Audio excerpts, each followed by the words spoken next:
முத மாம்பழத்துக்காக போயிட்டு வந்த முருகன் இவரு போகமா வரும்போது சிவன் வந்து தூக்கி சமாதானப்படுத்தி கொஞ்சதான் அப்பாவும் பிள்ளையும் ஒன்னா இருப்பாங்க. கீழே சிவனோட ஆவடை இருக்கும், லிங்கம் வடிவுல முருகன் இருக்காரு.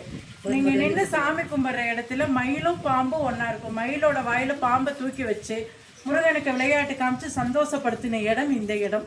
அதாவது மாம்பழத்துக்காக கோயிச்சுட்டு வருவார். அந்த கோகத்தை தனிச்ச இடம் இந்த இடம். இது ஒரு சிறப்பு.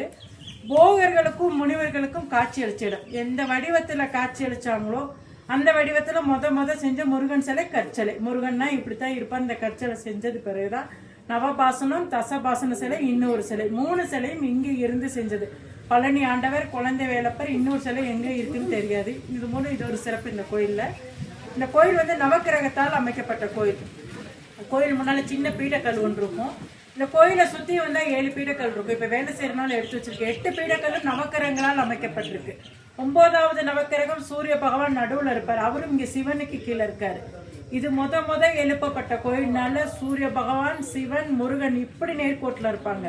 அப்பாவும் பிள்ளையும் ஒண்ணு, நவக்கிரக நாயகனும் ஒண்ணுங்கிறது இந்த கோயிலோட ஐதீகம்.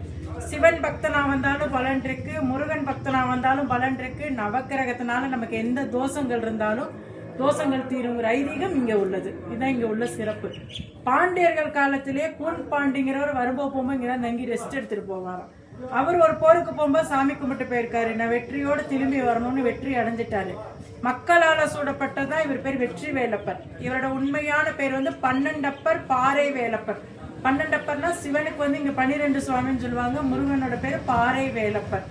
பாண்டியர்கள் கட்டினதுக்கு அடையாளமா முன்னாடி இருக்க இடுமன் கோயில் அது. அங்க மீன் சின்னம் இருக்கு. இந்த கல்வெட்டு வந்து நாங்க பரம்பரையா பாக்குறதுக்கான கல்வெட்டு. இதான் இங்க உள்ள சிறப்பு.